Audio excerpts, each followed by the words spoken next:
आज का टॉपिक जो है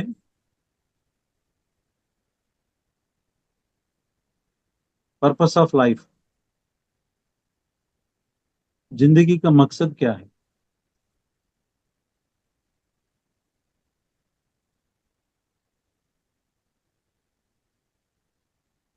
हाँ, तो बीच बीच में please don't put any message. थोड़ा डिस्ट्रैक्ट होता है। लास्ट में एक 5-10 मिनट्स हम आपको क्वेश्चन आंसर सेशन दे देंगे, उसमें आप। यस। तो अभी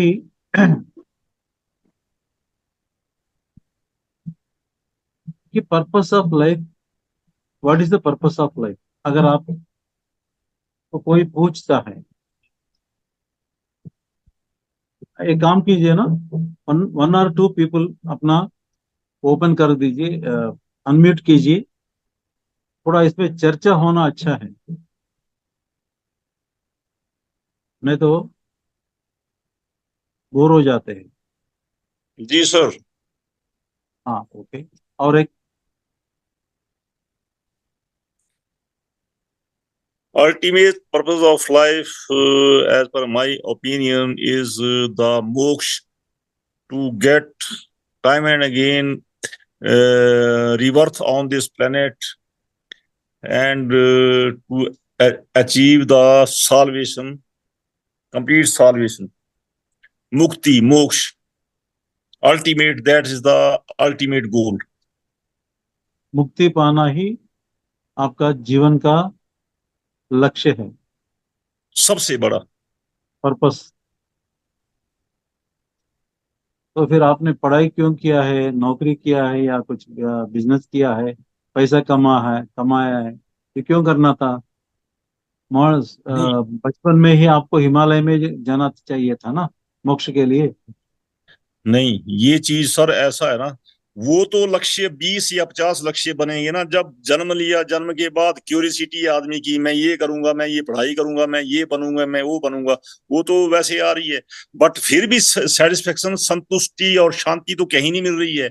जॉब करने के बाद शांति नहीं मिल रही है, कुछ आपके करने के बाद आपके हाँ, धन सॉरी कमाने के सॉरी बाद भी नहीं मिल रही है। Sorry to interrupt. यानी आपकी जो मकसद जीने का, पर्पस ऑफ लाइफ कई है, एक नहीं।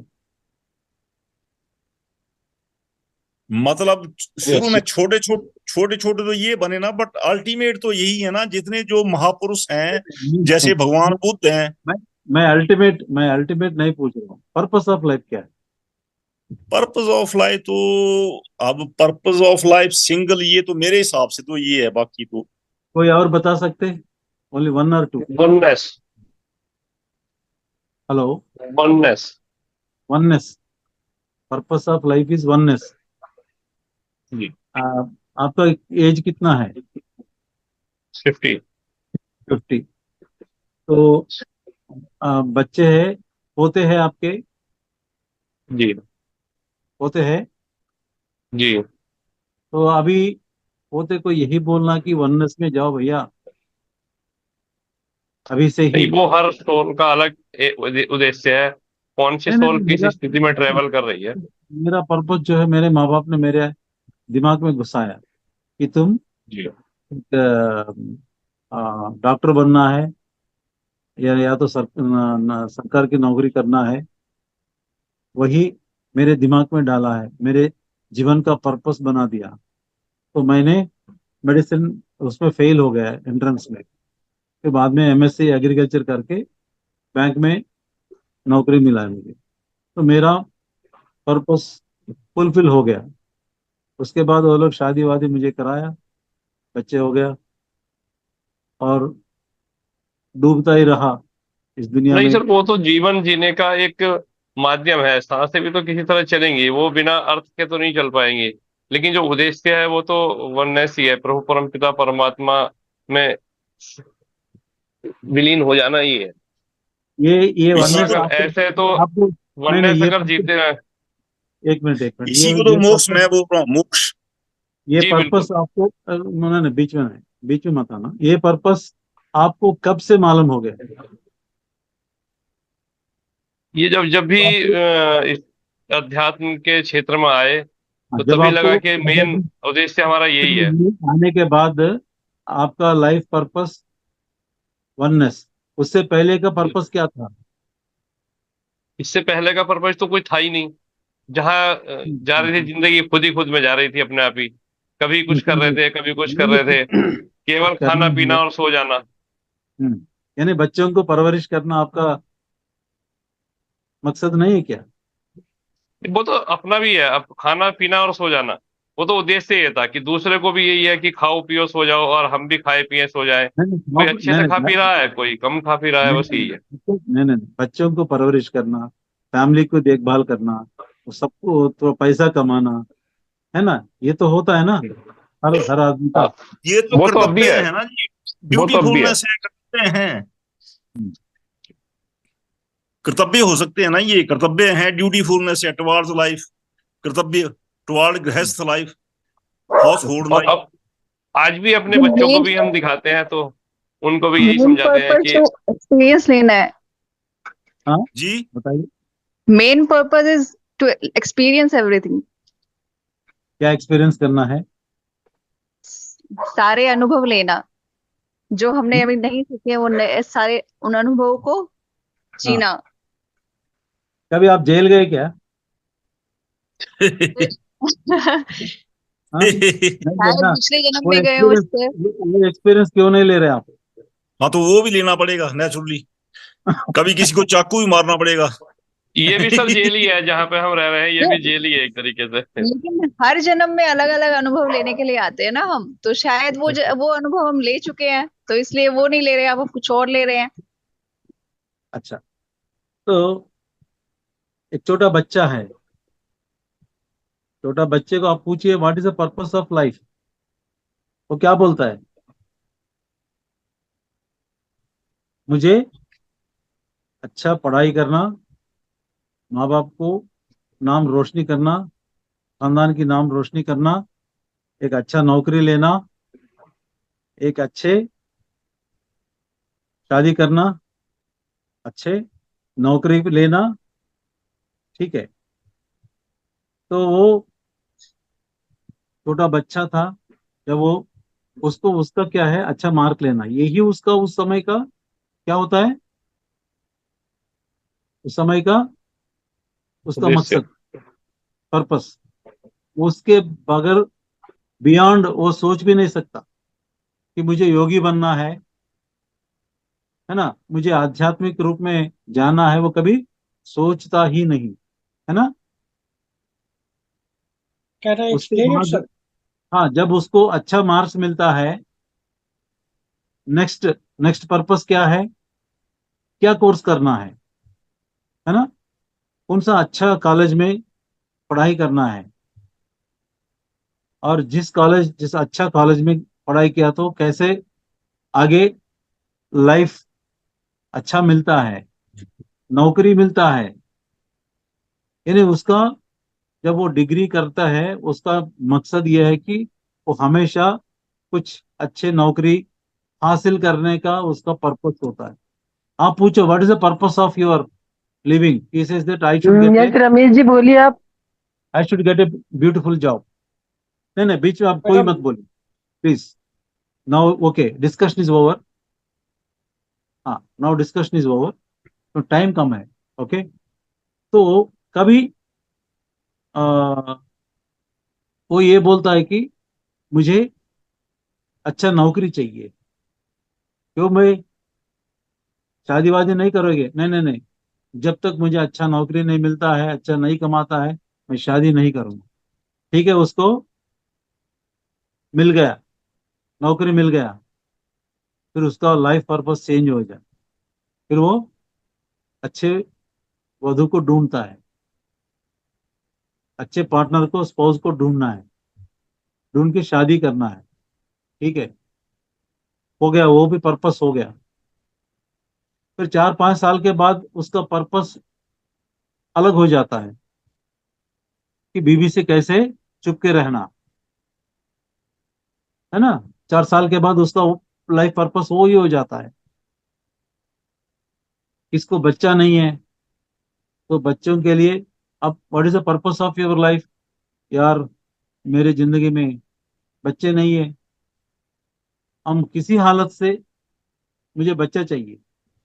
इसके लिए ना जाने क्या क्या ट्रीटमेंट लेते हैं, जाते हैं ट्रीटमेंट करवाते हैं, बच्चा होना ठीक है, बच्चा हो गया। हाँ, उस बच्चे की परवरिश करना, वो तब से और ज्यादा पैसा इकट्ठा करना शुरू करता है ना। अब बोलते खानदान खानदान बढ़ गया है, फैमिली बढ़ गया है, तो मेरा नो द प्रेजेंट पर्पस, मकसद ये है कि मुझे ज्यादा पैसा कमाना है। हाँ, हो जाएगा, वो भी हो जाएगा। अब क्या है, अब मेरे बच्चे को नौकरी नहीं मिला है, मुझे बहुत चिंता हुई है, उसे एक अच्छा नौकरी दिलाना मेरा पर्पस है, मेरा मकसद। यानी हर स्थिति में अपना पर्पस इस बदलता रहता है।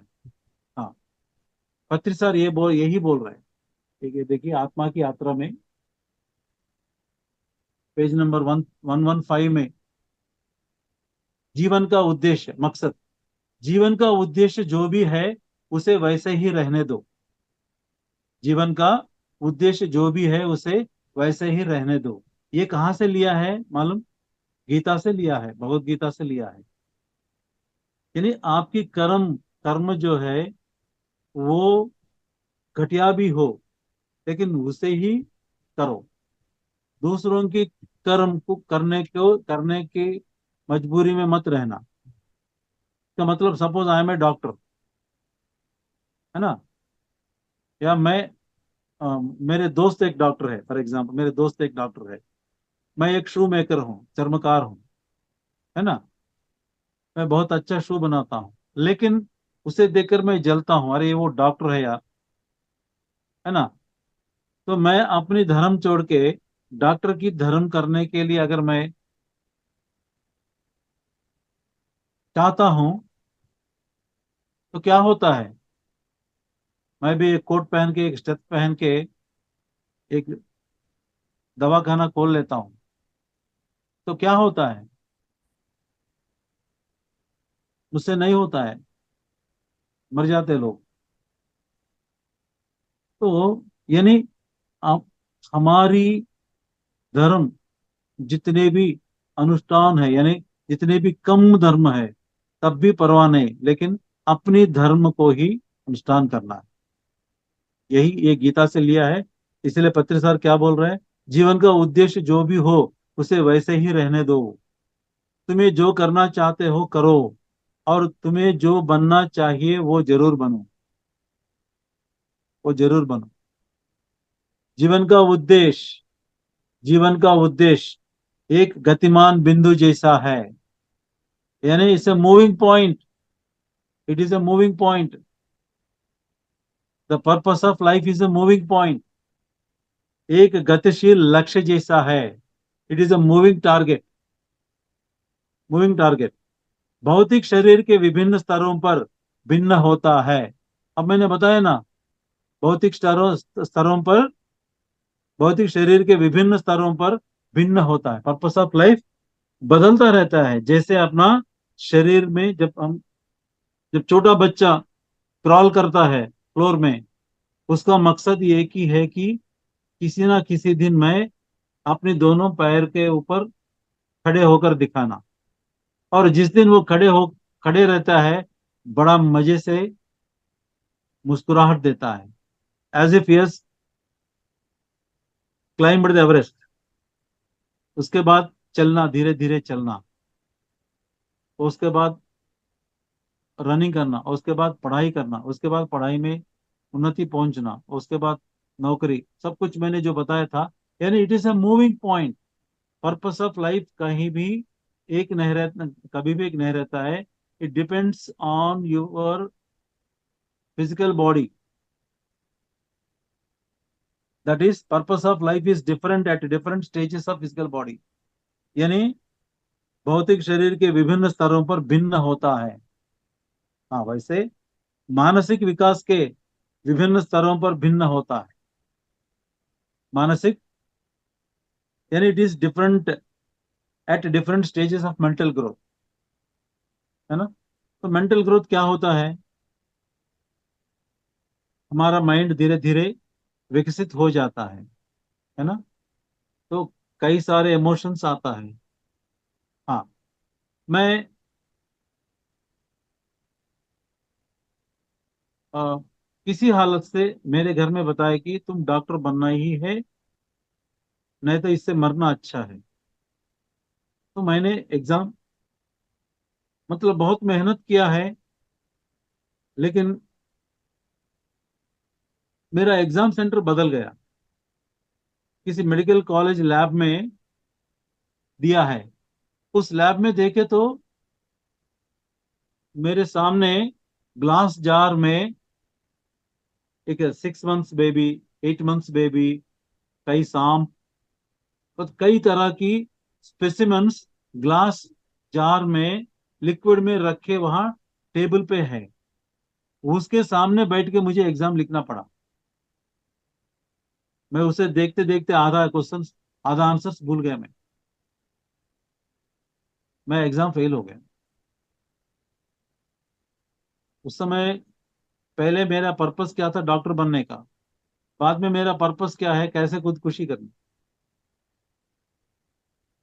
घर में मुंह दिखाने का लायक नहीं है। बोला कि तुम डॉक्टर जरूर बनना है, हम बहुत मेहनत कर रहे हैं तुम्हारे लिए, बहुत सैक्रिफाइस कर रहे हैं, तन मन धन सब सैक्रिफाइस कर रहे हैं तुम्हारे लिए, और तुम्हें बन के दिखाना है। तो मैं फेल हो गया। उनको भी मैंने फेल किया। वो प्राउडली बोला मेरा बेटा अच्छा पढ़ता है, अच्छा मार्क्स लेके आ रहा है, डॉक्टर जरूर बनेगा। लेकिन मैं फेल हो गया।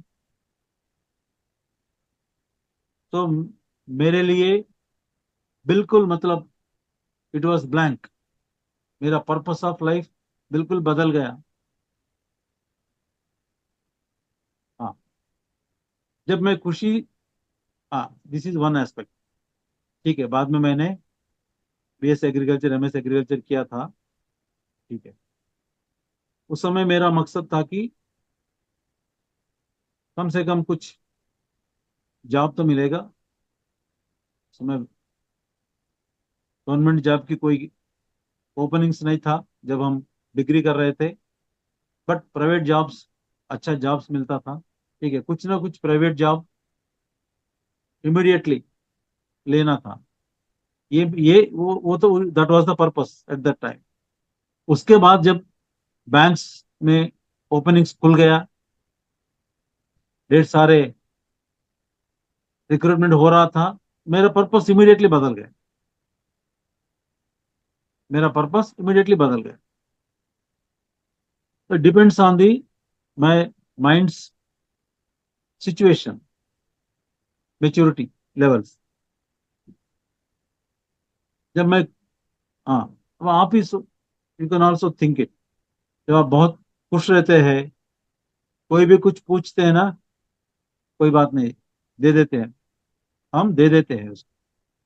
लेकिन अगर आप तकलीफ में हैं, दुख में हैं, जब आप खुशी में रहते हैं, हाँ भाई, इस साल मैं घर बनाऊंगा, ओके, इस साल मैं घर बनाऊंगा, ठीक है, बना लेते हैं, मतलब वेरी कॉन्फिडेंट। लेकिन जब आप लोन अप्लाई किया था, आपको मालूम होता है कि आप जमीन लिया था उसमें थोड़ा डिफेक्ट है। क्या बोलते हैं, ये घर बनाना मेरी बस की बात नहीं है। Then your purpose of life changes. यानी purpose of life is different at different mental stages.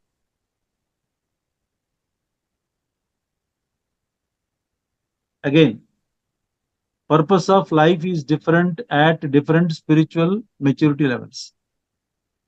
ये बोलता है आध्यात्मिक परिपक्वता के विभिन्न स्तरों पर भिन्न होता है। पर्पस ऑफ लाइफ आपकी शरीर की स्थिर पर, मानसिक विकास के स्थिर पर, आपकी आध्यात्मिक परिपक्वता के स्थिर पर भिन्न रहता है। हमने अभी तक ये सोचा कि पर्पस ऑफ लाइफ एक ही होता है ना। जब तक आप आध्यात्मिकता में नहीं आए हैं तब तक आपकी पर्पस ऑफ लाइफ अलग था, लेकिन जब आए थे इसमें तो आपकी पर्पस कुछ और दिखाई दे रहा है इधर।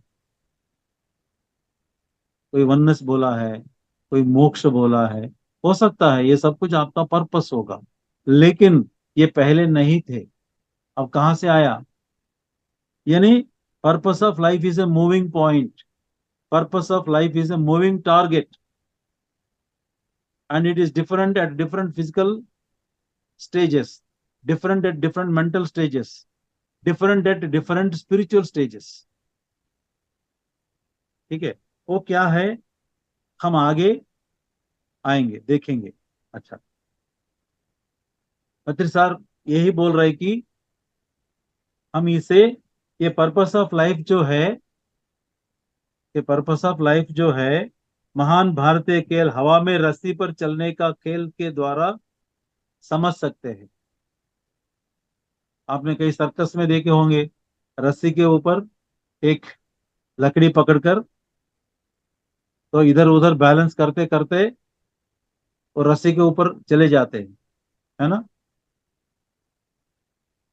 What is the purpose there in, वहां से या रस्सी में वहां उस कोने से लेकर इस कोने तक रस्सी पे चल के आते हैं। आप क्या देखते हैं? वो आदमी या वो औरत अपने आप को कैसे बैलेंस कर रहे थे, कर रही है ना, अपने आप को, नहीं तो गिर जाते हैं रस्सी से, ऊपर से हवा हवा में गिर जाते हैं। तो ये उसे गिरने से बचाने के लिए क्या करते हैं?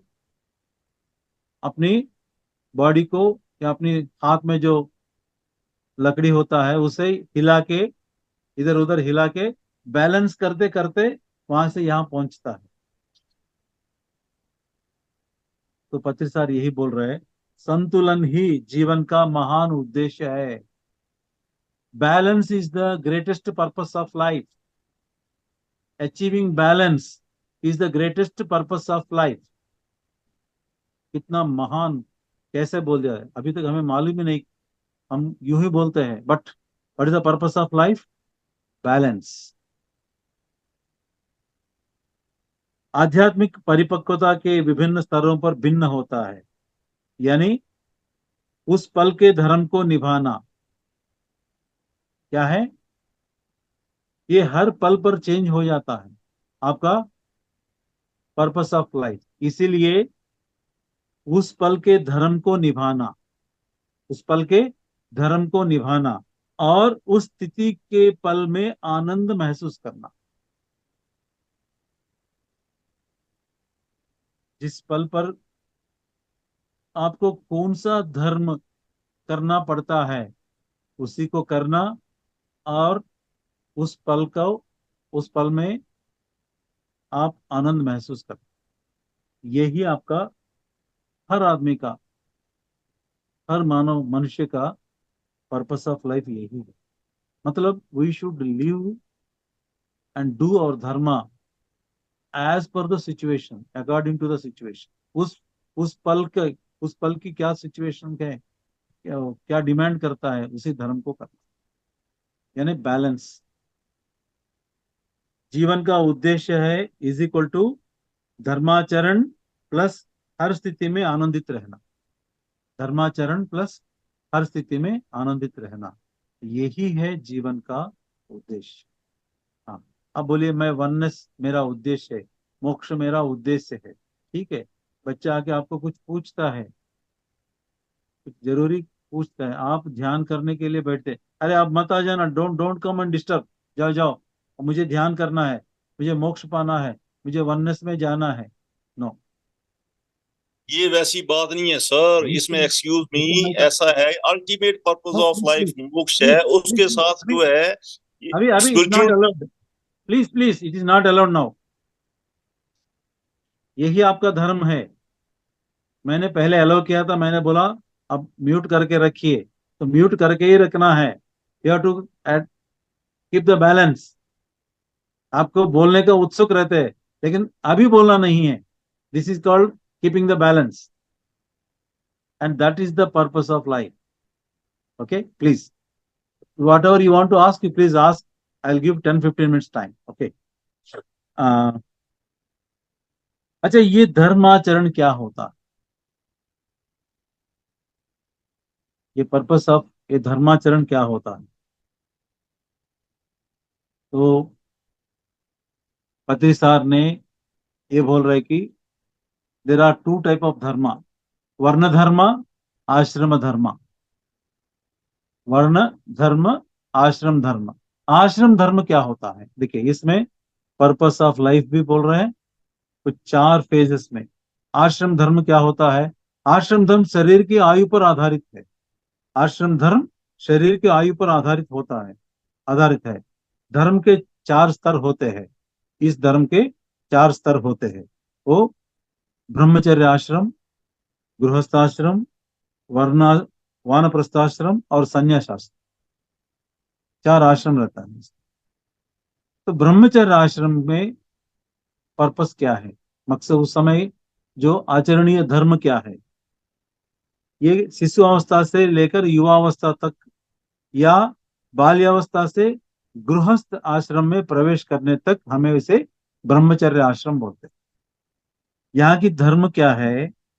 हमें अपनी शारीरिक, मानसिक, बौद्धिक, आध्यात्मिक योग्यताएं, कला, विज्ञान आदि पर ध्यान रखना चाहिए। हम अपनी शारीरिक, मानसिक, बौद्धिक, आध्यात्मिक योग्यताएं, कला, विज्ञान आदि पर ध्यान रखना चाहिए। ये ब्रह्मचर्य आश्रम की धर्म है। गृहस्थाश्रम, गृहस्थाश्रम का मतलब क्या है? हम अपने बच्चों, परिवार के सभी सदस्यों, यहाँ की धर्म क्या है? हम अपने बच्चों, परिवार के सभी सदस्यों तथा परिवार के सभी सदस्यों की मानसिक, बौद्धिक, आध्यात्मिक गतिविधियों यानी आध्यात्मिक विकास का ध्यान रखना चाहिए। उस समय क्या हो, व्हेन वी आर इन गृहस्थाश्रम, हमारे और अपने बच्चे, परिवार के सभी सदस्य और उनकी मानसिक, बौद्धिक और आध्यात्मिक विकास का ध्यान रखना चाहिए। ये गृहस्थाश्रम का। वानप्रस्थाश्रम क्या है? जब आपके बच्चे बड़े हो जाते हैं, जब आपके बच्चे बड़े हो जाते हैं और अपने परिवार की देखभाल स्वयं कर सकते हैं, यानी बड़े हो जाके शादी वादी होके अपने परिवार की देखभाल स्वयं कर सकते हैं, तब आपको क्या करना है? तब आपको अपनी जीवन साथी को अपनी जीवन साथी को साथ लेकर बाकी परिवार को छोड़कर अपने समाज की अपने समाज की शारीरिक, मानसिक, बौद्धिक, आध्यात्मिक आदि जरूरतों को पूरा करने के लिए काम करना चाहिए। क्या करना है?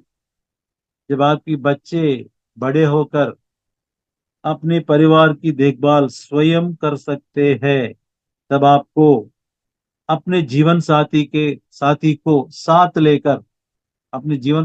साथ लेकर बाकी परिवार को छोड़कर अपने समाज की यानी सोसाइटी की, अपनी कम्युनिटी की physical, mental, intellectual, spiritual needs जो है उसके लिए काम करना पड़ेगा। यही वानप्रस्थाश्रम है। यही वानप्रस्थाश्रम है। और हम कितने लोग ऐसे कर रहे हैं? अब मुझे तो 60 साल उम्र हो गया, फिर भी मैं अपने बच्चे को नियंत्रण करना चाहता हूँ। वो अपनी परिवार को कैसा देखभाल करना, क्योंकि मैं बुजुर्ग हूँ। बुजुर्ग होने के नाते मैं ज्यादा जानता हूँ। वो बच्चा है, अभी अभी शादी हुआ है और तरसों परसों उसकी नौकरी लग गई थी, अभी अभी शादी हुआ है। अरे वो क्या संभाल सकता है? तो हम उसी भुदेड़पन में बन बंदे होकर बंद अपने आप को कैद करके वहां रहते हैं उसी इसमें। कितने लोग हाथ यहाँ उठा के बताइए कि हाँ, जब मेरे बच्चे अपनी जिम्मेदार खुद निभा रहे तो मैंने पूरा सब कुछ छोड़ दिया, मेरे लिए थोड़ा लिया और मैं अभी सोशल सर्विस करने लगा हूँ। नहीं। अरे मेरा पोता है, जब मैं हैदराबाद में था उस्मानिया यूनिवर्सिटी कैंपस में सुबह सुबह वॉकिंग करने के लिए हजार लोग आते हैं, 1000 2000 लोग आते हैं। बड़ा कैंपस है। तो मैं किसी बुजुर्ग को पकड़ के, उस समय मेरा उम्र था 50 साल, कुछ 60 70 65 वाले उम्र को पकड़ के, भैया, सब रिटायर वाले आते हैं सुबह सुबह, भैया ये ध्यान करना है। वो सुनते, हाँ हाँ ध्यान करना बहुत अच्छा है, बैठते हैं ध्यान करने के लिए। सिर्फ 2 3 मिनट के बाद उठते हैं, अरे यार अब मुझे जाना है, अब मेरा पोता जो है उसे स्कूल ले जाने का टाइम हो गया।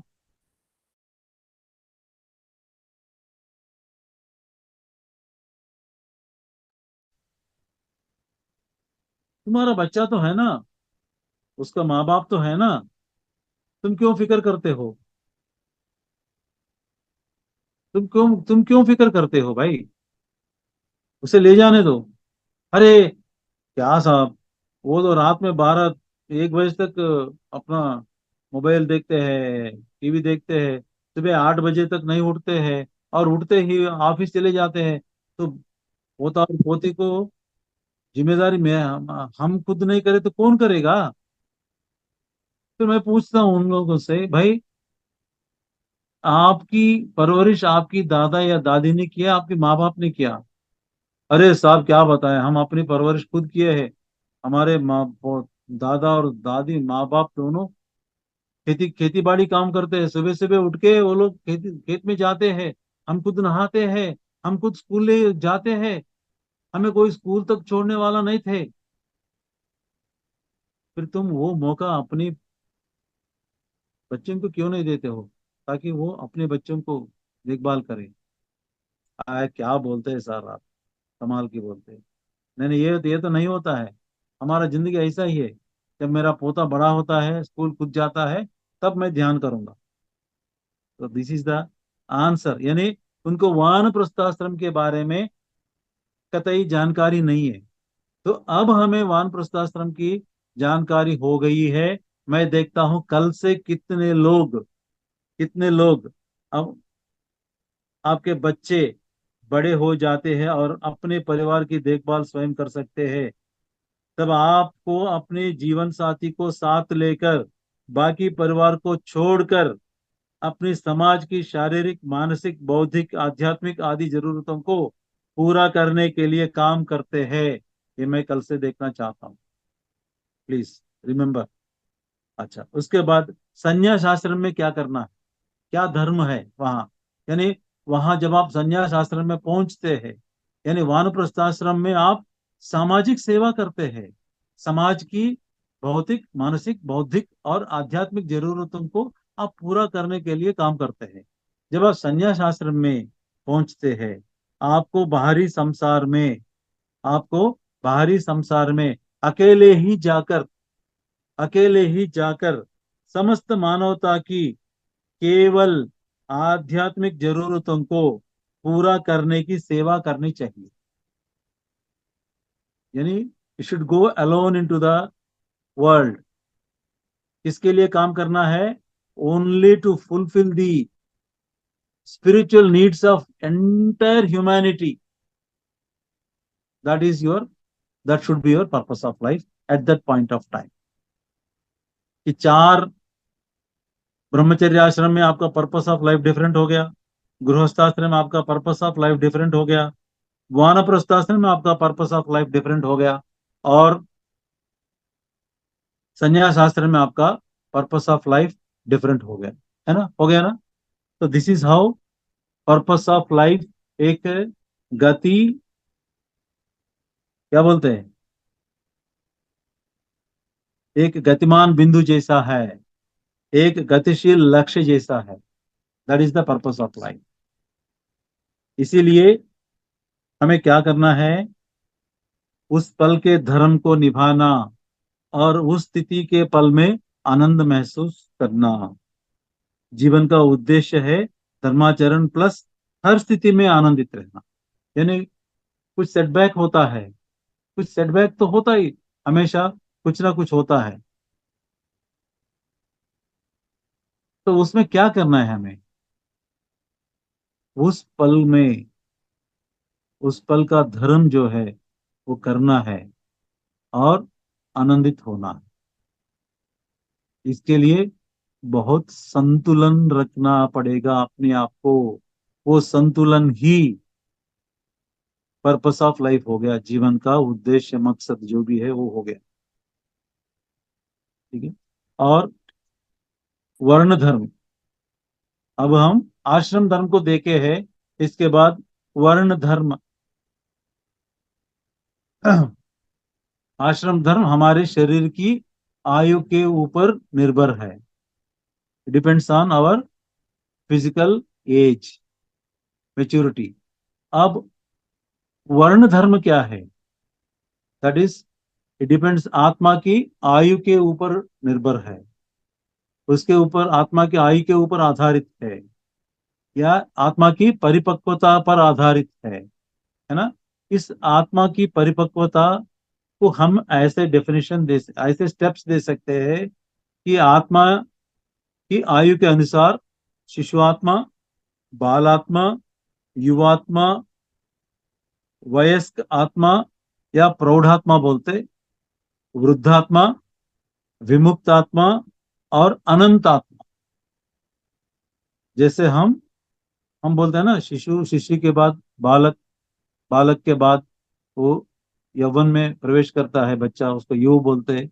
युव के बाद वो थोड़ा मेच्योर होता है, प्रौढ़, प्रौढ़ बोलते हैं हम, प्रौढ़ात्मा। और उसके बाद वो बुढ़ा हो जाता है, उसे हम वृद्धात्मा, वृद्ध, वृद्ध वृद्ध बन गया है। जैसे ये फिजिकल एज जैसे स्टेजेस है, वैसे आत्मा की आयु के, मतलब कितने जन्म आपने लिया है, कितने आप डेवलप हो गया है, तो उसके आधारित पर हम बोल सकते हैं शिशुआत्मा, बालात्मा, युवात्मा, वयस्क आत्मा, वृद्धात्मा, विमुक्त आत्मा, अनंत आत्मा। ओके। अच्छा, यहाँ धर्म कैसा रहता है ये भी हम डिस्कस करेंगे। शिशु आत्मा, बाल आत्मा जो है, केवल यहाँ जो जन्म लेते हैं, मतलब शिशु आत्मा का मतलब अभी अभी जो पैदा हुई आत्मा, 10 जन्म, 20 जन्म, 25 जन्म शिशु आत्मा में लेते हैं, यानी उसके बाद बाल आत्मा कुछ 40-50 जन्म उसमें भी लेते हैं। तो ये यहाँ क्या है, आत्मा पूरा शरीर प्रधान की रहती है, शरीर प्रधान की रहती है, यानी यस, शरीर को शरीर ही समझता है, I am only this body, यही समझता है, इसे शूद्र। उन्हें बोला ना भगवान कृष्ण गीता में, चातुर्वर्णम मया सृष्टम। चातुर्वर्ण मीन्स शूद्र, वैश्य, क्षत्रिय, ब्राह्मण। हम ये सोचते हैं कि ये अलग अलग जाति है, शूद्र जाति है, वैश्य जाति है, क्षत्रिय जाति है, ब्राह्मण जाति है। लेकिन उन्होंने ये बताया कि चातुर्वर्णम मया सृष्टम। मया मीन्स भगवान कृष्ण ने नहीं है, मया मीन्स आत्मा। चातुर्वर्णम मया सृष्टम, आत्मा ने सृष्टि किया है कि शूद्र, शूद्र का मतलब शारीर आधारित, यानी शिशु आत्मा और बालात्मा। वैश्य मन प्रधान, वो समझते हैं मैं केवल शरीर ही नहीं हूं, मैं मन भी हूं। तो ये युवात्मा और वयस्क आत्मा, प्रौढ़ात्मा, वैश्य। जब और आगे निकलता है जन्म लेके, तब महसूस करता है कि भाई मैं केवल शरीर और मन नहीं, मैं बुद्धि भी हूं। बुद्धि प्रदान, बुद्धि प्रदान आत्मा जो है उसे हम क्षत्रिय बोलते हैं। वृद्धात्मा यानी ओल्ड सोल को हम बुद्धि प्रधान की, यानी बुद्धि आधारित बन के रहता है, यानी आत्मा परिपक्वता बुद्धि तक ही पहुंचता है। कहाँ से? शरीर से लेकर मन को भी पार कर बुद्धि प्रधान का जन्म लेता है। इसे वृद्धात्मा बोलते हैं, तो ओल्ड सोल बोलते हैं। और उसके बाद मन को भी बुद्धि को भी पार करके मैं केवल शरीर मन और बुद्धि नहीं है, मैं आत्मा भी हूं, यानी आत्म प्रधान।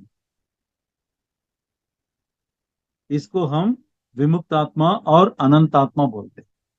विमुक्त आत्मा और अनंत आत्मा बोलते हैं। अब तो समझ गया ना? शिशु आत्मा बाल आत्मा शरीर प्रधान की होती है, युवात्मा वयस्क आत्मा मन प्रधान की होती है, बुद्धि आत्मा वृद्धात्मा बुद्धि प्रधान के होते हैं, और विमुक्त आत्मा अनंत आत्मा आत्मा प्रधान के होते हैं। है ना? इतना तो समझ लीजिए। हाँ, तो धर्म यहाँ कैसा होता है, यानी यहाँ इन जन्म में पर्पस ऑफ लाइफ क्या होता है। धर्म हर स्तर पर भिन्न होता है, यानी हमारे मकसद हर स्तर पर भिन्न होता है। शिशु और बाल आत्मा के लिए शरीर के अतिरिक्त मन के कुशल प्रशिक्षण की आवश्यकता है। वहां क्या होता है? सिर्फ शरीर के ही होता है। उनको क्या जरूरत है वहां? मन के कुशल प्रशिक्षण की आवश्यकता है। हाँ, युवात्मा के लिए क्या चाहिए? शरीर अतिरिक्त मन शरीर के अतिरिक्त मन और बुद्धि के प्रशिक्षण की आवश्यकता, क्योंकि वो शरीर और मन की स्थिति में रहता है, उसको बुद्धि की प्रशिक्षण की आवश्यकता। और प्रौढ़ात्मा के लिए उपरोक्त प्रशिक्षण के अलावा आध्यात्मिक प्रशिक्षण की आवश्यकता। वृद्धात्मा के लिए वृद्धात्मा धर्म क्या है? वृद्धात्मा का धर्म की सभी शिशु बाल युवा वयस्क आदि आत्माओं को शारीरिक मानसिक बौद्धिक और आध्यात्मिक कुशलता प्रदान करे। आपको टीच करना है।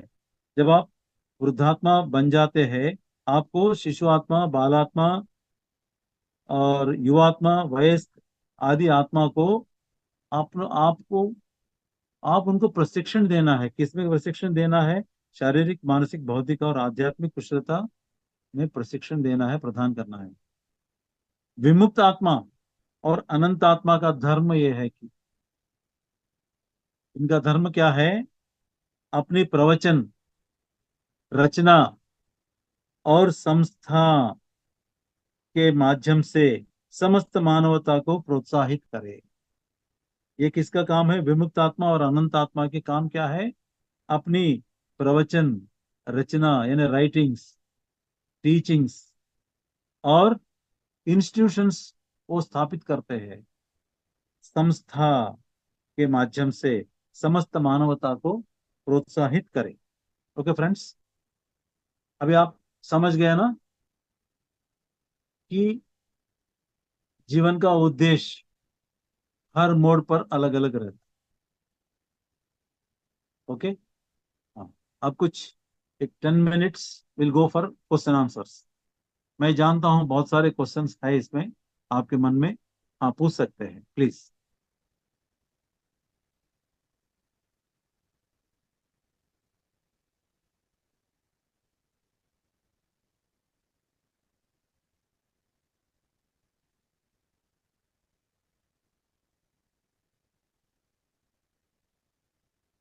क्या हो गया मेरे दोस्तों को?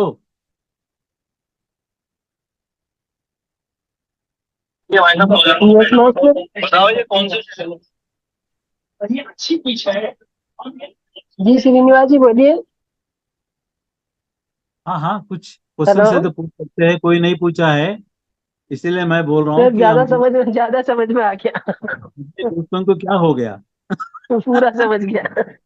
अपना पर्पस भूल गए नहीं, ये सुनकर? पूरा समझ में आ गया सर।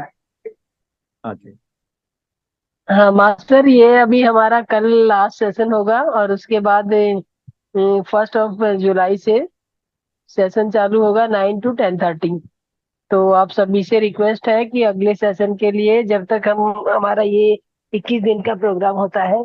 21 दिन के बाद हम लोग 4-5 दिन का छुट्टी रहता है, तो इसमें ऐसा नहीं करना कि आपको ध्यान नहीं करना है। ध्यान की प्रैक्टिस आपको कंटिन्यू करनी है। और 1 जुलाई से जुड़ना है 9 to 10:30। और जैसे कि अभी श्रीनिवास जी हैं, बहुत अच्छे मास्टर हैं और बहुत अच्छी गाइड करते हैं, बहुत अच्छा आपका ध्यान कराते हैं। तो ऐसे ऐसे अनुभवी मास्टर आपके बीच में आएंगे और आपकी यात्रा को बहुत सुखद और समृद्ध बनाएंगे मास्टर। तो आगे आपके के लिए जुड़े रहिए। मुझे एक दो स्टेटमेंट बनाना है। जी एक, ये हम जो टीचर्स ट्रेनिंग दे दिए थे, आप जानते हैं ना सुमित्रा जी, टीचर्स ट्रेनिंग जी दिए थे। जी जी हाँ, मास्टर। तो अभी हम डायरेक्टली बच्चों को एक 10 या 15 दिन डेली 8:30 to 9:30 हम लेंगे, क्लास लेंगे, या 8 to 9, जो भी है 1 hour, जिनको जैसे जैसे ये वो जो 18 टॉपिक्स जो है, 18 टॉपिक्स जो है, वो टॉपिक्स हम जुलाई 1 से लेकर एक 10 या 15 दिन पूरी टॉपिक्स स्टूडेंट को डायरेक्टली हम बताएंगे। जैसे हम क्लासरूम में जाके स्टूडेंट को बताते हैं ना, वैसे यहाँ हम टीच करेंगे ऑनलाइन। तो इसके लिए स्टूडेंट्स और उनके पेरेंट्स दोनों इकट्ठा होना है। मैं टाइम देता हूँ। तो ये स्टूडेंट जो है 6th स्टैंडर्ड से लेकर 12th स्टैंडर्ड तक इनका एलिजिबिलिटी है। 6th के नीचे जो है वो हम ये सब्जेक्ट नहीं समझ पाते हैं। जो बच्चों को जरूरत है 18 टॉपिक, जैसे शून्य स्थिति, अपना अ, अड़गिता, श्रद्धा, मेमोरी पावर, और आहार, और स्वस्थता, और सब्जेक्ट्स, कर्म सिद्धांत, ऐसे 18 टॉपिक्स है। तो इस 18 टॉपिक्स हम कवर करेंगे शायद जुलाई 1 या 2 से, है ना। इवनिंग मोस्टली 8 और 8:30 को होता है। ओके, तो मैंने एक ग्रुप बना दिया है, पिरामिड ज्ञान दीप का एक ग्रुप बना दिया है। अ, अब जितने मेरे लास्ट टाइम जो क्लास में आए थे, उन सबको मैंने जोड़ दिया है। अगर कोई जोड़ना चाहे तो मेरा नंबर आपके पास है, 7204785860। आप ज्वाइन हो सकते हैं। मुझे हाई मैसेज दिया तो मैं आपको ज्वाइन कर लेता हूँ। ओके, और ये गूगल मीट या जूम में सेशन होगा। ये 10 to 10 days या 15 days हम बच्चों को करेंगे, और पेरेंट्स को भी साथ रहना है, बच्चों के साथ रहना है। Is one important thing. और दूसरी है, जो टीच करना चाहते हैं, जो स्कूल और कॉलेज में जाके टीच करना चाहते हैं, वो इस सेशन को अटेंड करे कि यह आपको ये डेमो जैसा लगता है। हाँ, बच्चों को कैसे सिखाना है, क्या सिखाना है। Okay, it is a direct demo हो जाता है उनके लिए। तो this is one thing. And second is, ये बुक जो है, अ, अभी तक दो दो ही लोग पूछे थे इस ग्रुप में से, and tomorrow onwards I will not come. लेकिन किसी को चाहिए तो आप मुझे लिख सकते हैं।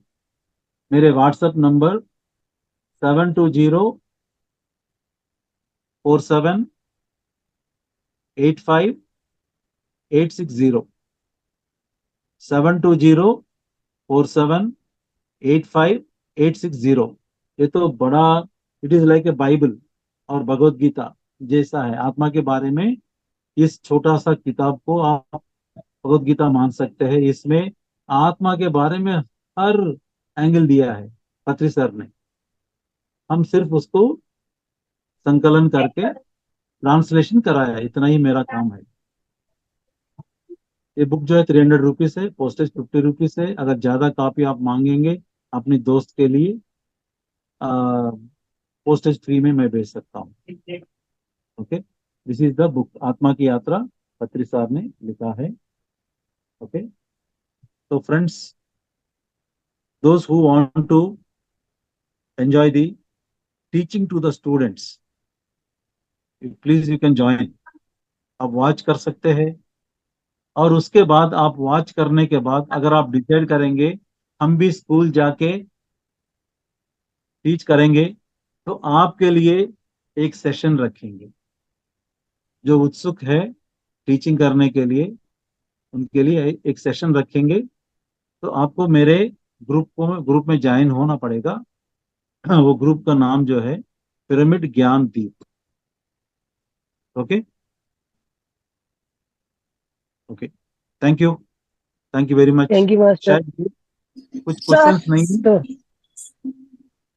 सर यस मास्टर, अगर कोई किसी मेरा एक्सक्यूज मी हाँ मैम हाँ हाँ, यस मैम अगर सर अगर मेरा बच्चा नहीं है, मेरे को इस ग्रुप में ज्वाइन होना है तो चलेगा? क्योंकि बच्चे लोग तो सुनते नहीं है। ये क्लासेस में बोलती हूँ कि स्पिरिचुअल बुक, ये क्लासेस इसको करो, मेरे पास टाइम नहीं है, बट मेरे को इंटरेस्ट है तो मैं ज्वाइन कर सकती हूँ, बट बिना बच्चे के।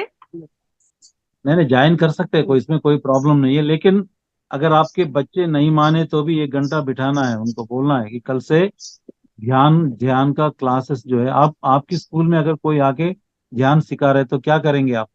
करना ही पड़ेंगे ना। करना ही कल पड़ेगा, हम राइट? कल हम आएंगे, अपने प्रिंसिपल से बात करेंगे, और डेली 1 घंटा आपको ध्यान करना पड़ेगा, तो क्या करेंगे आप? करना पड़ेगा ना। ऐसे यहाँ राइट राइट। अब मेरे बगल में बैठो, बैठ के वो क्या बोल रहा है वो सुनो। टाइम नहीं की बात कुछ नहीं है।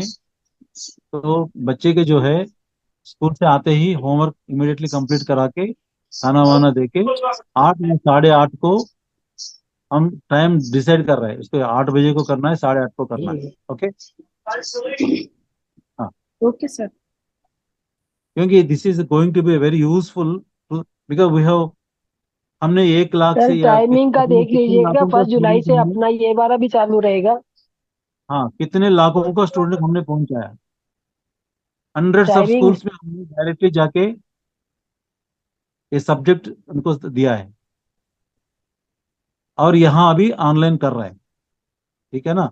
जितने लोग आते हैं, 10 लोग भी आए तो भी चलता है, कोई उसमें ऐसा नहीं है कि हमारे इस क्लास की वजह से अगर 10 बच्चे के अंदर परिवर्तन आ जाता है और उनके पेरेंट्स के अंदर परिवर्तन आ जाता है, ये तो बड़ी काफी है हमारे लिए, काफी है। ओके,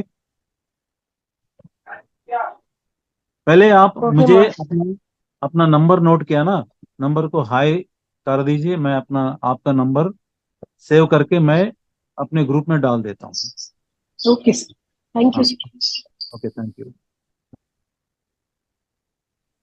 मुझे दूसरा, अब 8:30 को दूसरा है, तो I am leaving my dear friends. Okay, okay master, thank you.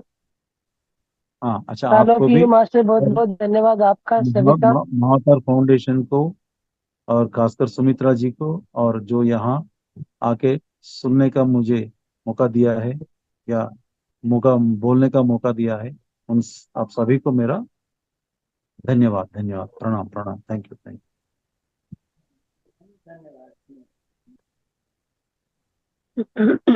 तो मास्टर कल सब धरती मापी आर्टोग्राफी होगी का सब्जेक्ट रहेगा, और बहुत अच्छा सब्जेक्ट है। धरती माँ का जो अपने बारे में जो ऑटोग्राफी करवाई गई है, ऑटोबायोग्राफी कराई गई है, कि जो मेरा जो जो कष्ट है उसके लिए जो जो हमें करना है उसके बारे में बताना सबको मतलब जानना जरूरी है। तो कल का सेशन बहुत इंपॉर्टेंट है, कल कोई भी मिस ना करे। तो thank you all of you master, सभी का मैं धन्यवाद मेरे साथ बने रहने के लिए। Thank you.